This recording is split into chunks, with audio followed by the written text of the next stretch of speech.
प्रिय मित्रों, आप सबों को प्रेम भरा नमस्कार। बड़े हर्ष के साथ मैं आप सबका इस कार्यक्रम में हार्दिक अभिनंदन करता हूं। मेरा विश्वास है कि यदि आप इस कार्यक्रम के नियमित दर्शक हैं तो आप जीवन की महत्वपूर्ण बातों को समझ रहे हैं। गलातियों की पत्री ने जीवनों को बदला और उन्होंने संसार को बदल दिया, क्योंकि परमेश्वर का वचन जीवित और प्रबल और हर एक दोधारी तलवार से भी बहुत चोखा है और जीव और आत्मा को और गांठ गांठ और गूदे गूदे को अलग करके वार पार छेदता है और मन की भावनाओं और विचारों को जांचता है। जीवन के कुछ तथ्य और सत्य को हम नकार नहीं सकते मित्रों। हमने पिछले अध्ययन में देखा था कि जीवन के बोझ को हम साझा कर सकते हैं, कुछ बोझ हम किसी के साथ नहीं बांट सकते। ऐसे ही एक सत्य आज भी हम देखेंगे कि जो बोते हैं उसे ही हम एक दिन काटेंगे। ये सुनने में बहुत सहज या सरल लगता है, लेकिन यदि हम सतर्क और तैयार नहीं हैं तो यह दुखद सत्य भी हमारे लिए बन जाएगा। इसलिए आइए इसके सिद्धांतों को समझें कि हम अच्छे प्रतिफल प्राप्त करने पाए।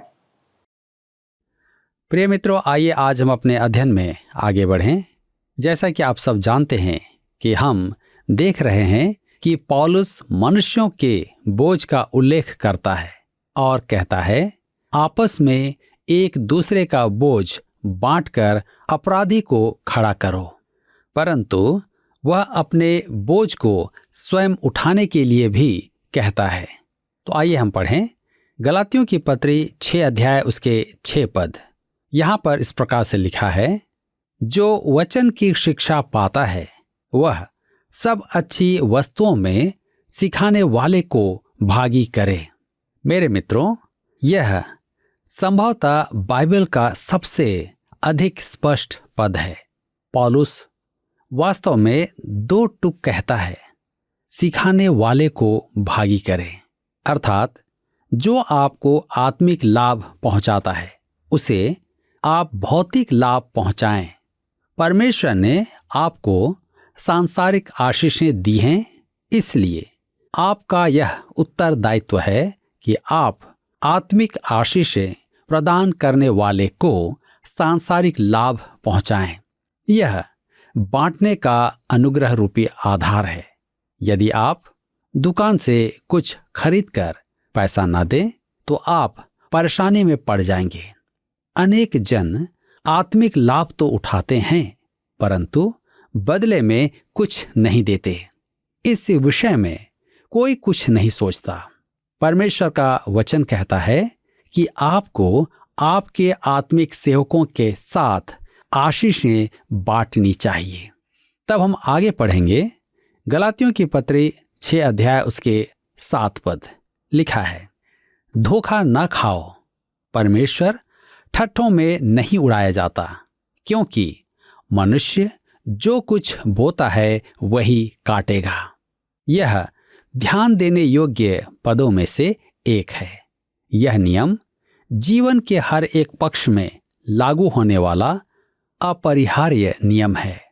कृषि विज्ञान में आप जो बोते हैं वही काटेंगे। मक्का उगाकर आप मक्का ही काटेंगे और कपास उगाकर आप कपास ही काटेंगे। इसी प्रकार नैतिकता के क्षेत्र में भी आप वही काटेंगे जो बोएंगे।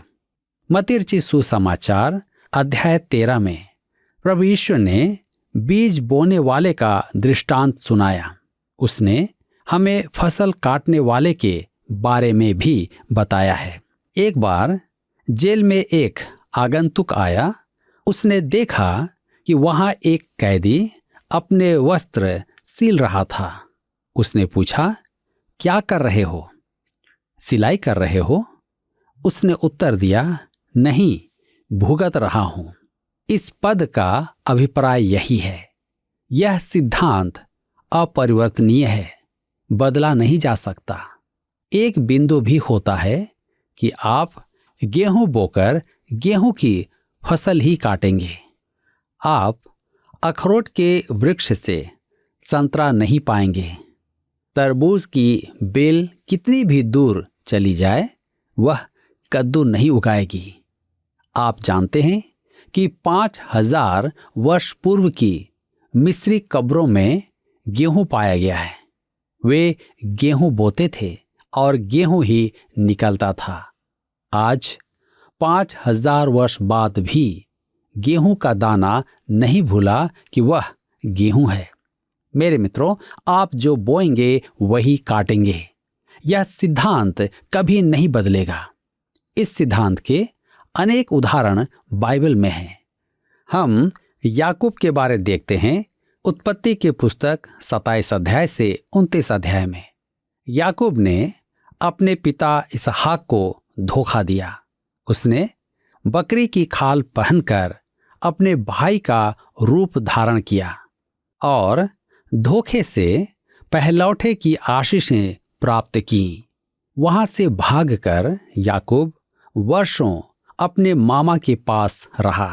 वह सोचता था कि वह अपने पिता को धोखा देकर बच निकलेगा, परंतु सदा स्मरण रखें, परमेश्वर कहता है, मनुष्य जो बोएगा वही काटेगा।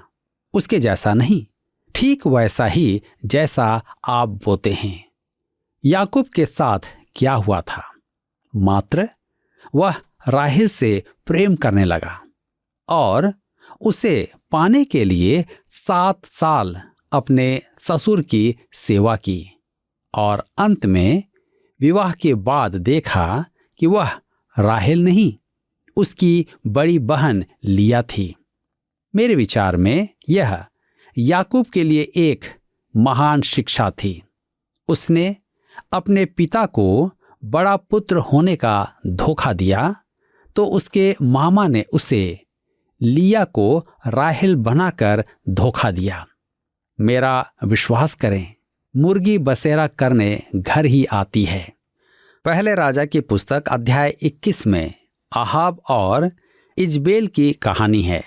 उन्होंने नाबोत की दाख की बारी लेने के लिए छल करके उसे प्राणदंड दिया था, क्योंकि आहाब को उसकी दाख की बारी मन भावन लगी, परंतु वह उसे बेचना नहीं चाहता था। वह तो राजा था और जो चाहता था हथियार लेता था। अतः उन्होंने नाबोत को मरवाकर उसकी दाख की बारी ले ली। परमेश्वर ने एलियाह नबी के द्वारा उसे संदेश भेजा। पहले राजा की पुस्तक 21 अध्याय उसके 19 पद में, जिस स्थान पर कुत्तों ने नाबोत का लहू चाटा, उसी स्थान पर कुत्ते तेरा भी लहू चाटेंगे।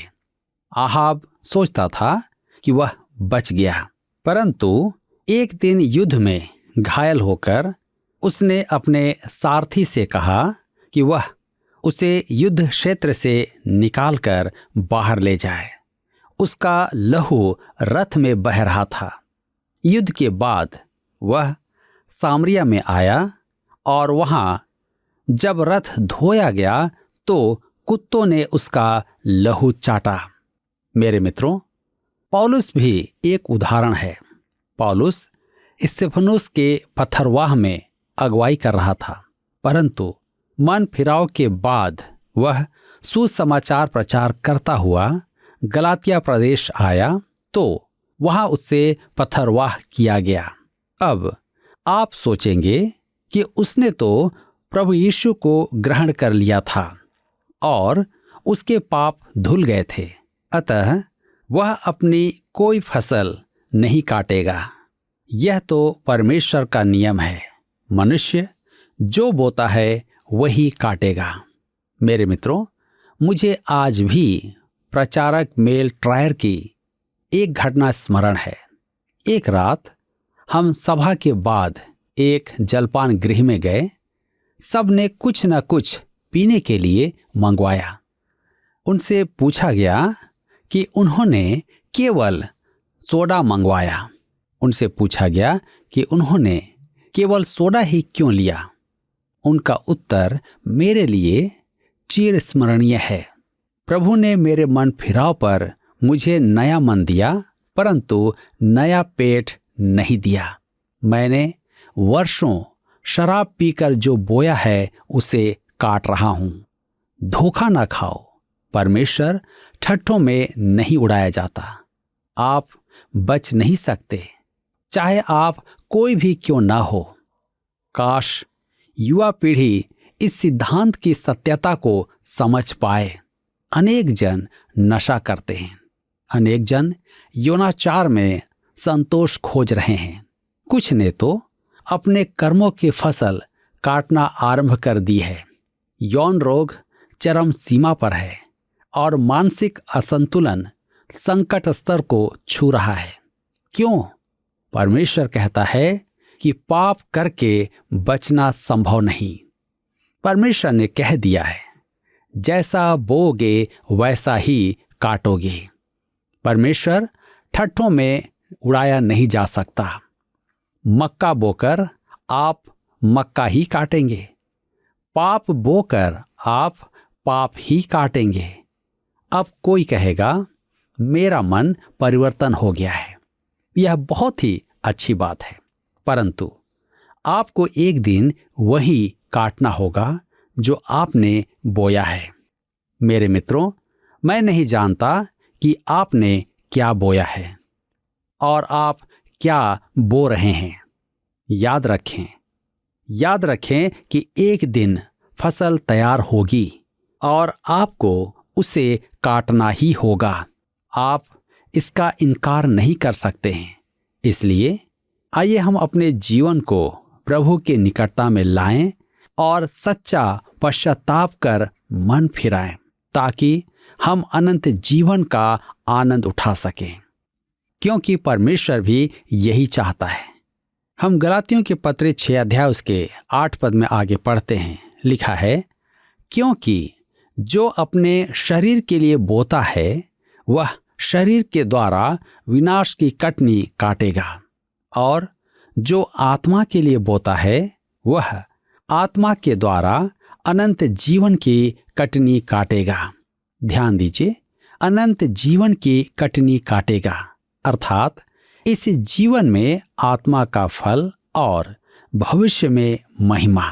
मेरे विचार में अधिकांश विश्वासियों को मसीह के पुनः आगमन से भयभीत होना चाहिए, क्योंकि उस समय हमें देह के कामों का लेखा देना होगा। हम उसके न्याय आसन के समक्ष उपस्थित होंगे।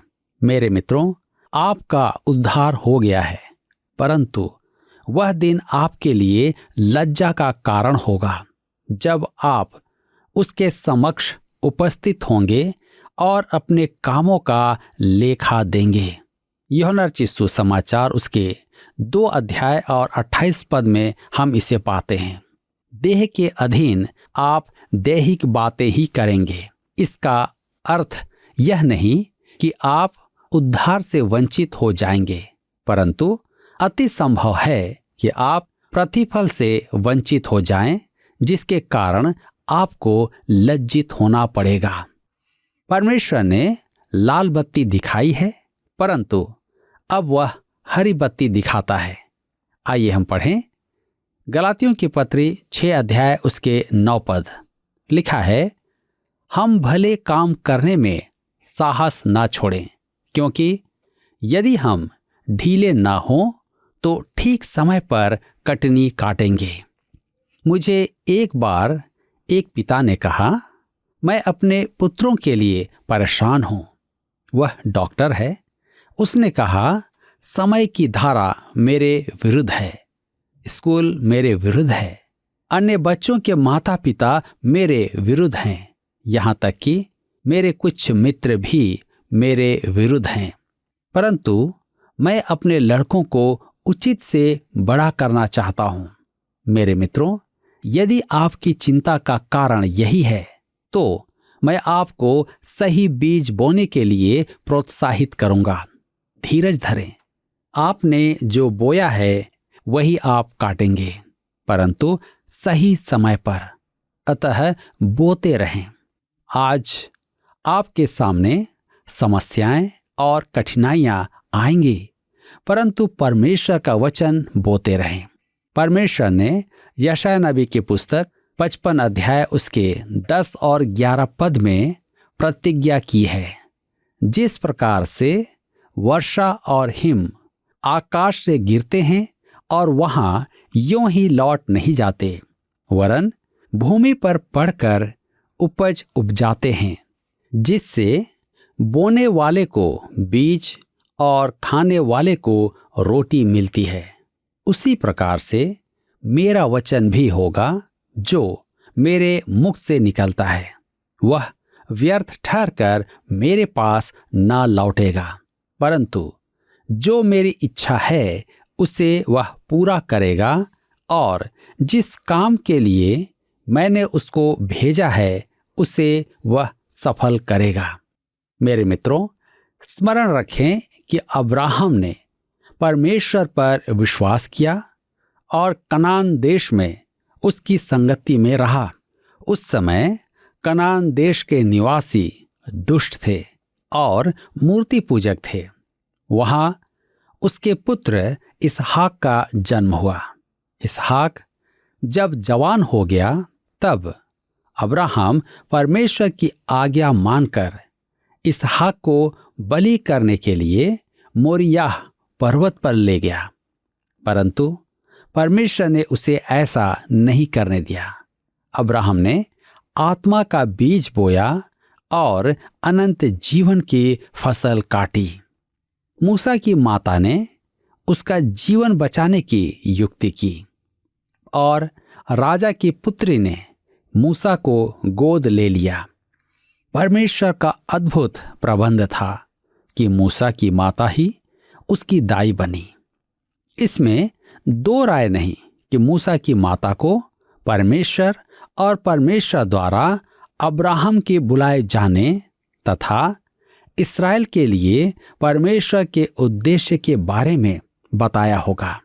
वह अपने पुत्र को मिस्रियों के स्वरूप बड़ा होते देखी।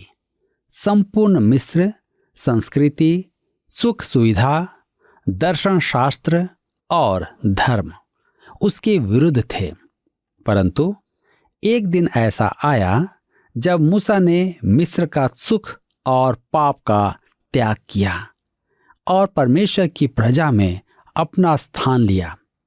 मूसा की माता ने जो बोया था वही काटा। मेरे मित्रों, यह सिद्धांत हम दाऊद के जीवन में भी देखते हैं। उसका पाप भयंकर था और बहुत लोग उसे निर्दयी और पापी मनुष्य कहते हैं, परंतु पाप दाऊद के जीवन का गुण नहीं था। यह सच है कि सफेद पर काला दाग दूर से ही दिखता है, परंतु काले पर काला दाग नहीं दिखता है।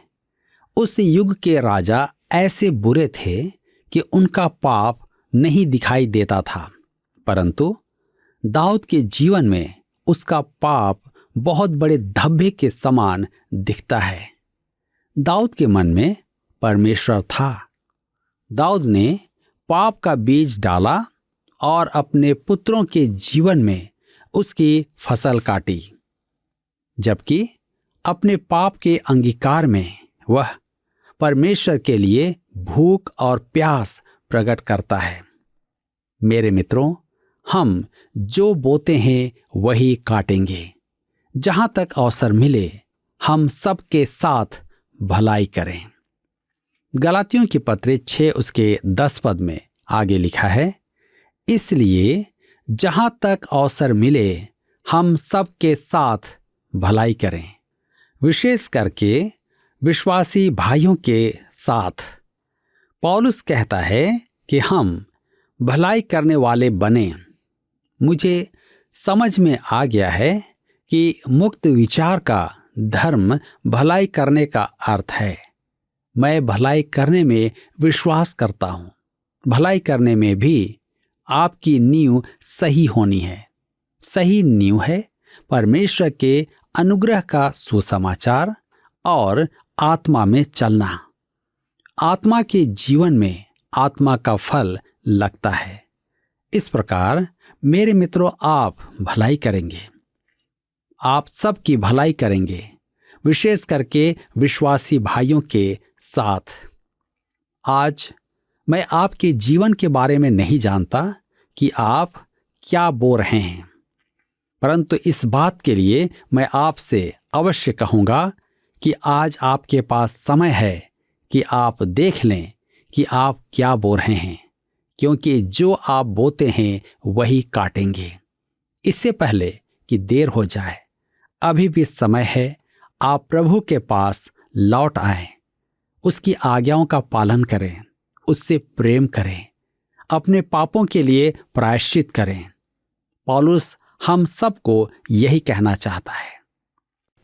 पिछले प्रश्न का उत्तर है बी, पाप। हमारे अध्ययन के अनुसार वह पाप का बोझ है जिसे ना तो हम उठा सकते हैं और ना किसी के साथ बांट सकते हैं। आज का प्रश्न है, मनुष्य जो कुछ बोता है वही काटेगा। इस पद के अनुसार हमें सदा खाली स्थान को प्रेरित किया गया है। ए, गेहूं बोने, बी, फल के पेड़ लगाने, सी, प्रचार करने, डी, भलाई करने। मित्रों, इस प्रश्न का उत्तर हमें कल सुबह 6 बजे से पहले विकल्प ए, बी, सी या डी के साथ अपना नाम, पता, स्थान के साथ 9651433397 पर SMS या व्हाट्सएप करें। सभी विजेताओं को विशेष पुरस्कार प्रदान किए जाएंगे। धन्यवाद। क्या आपको यह कार्यक्रम पसंद आया? अभी हमें एक मिस कॉल करें और आप अगले विजेता हो सकते हैं।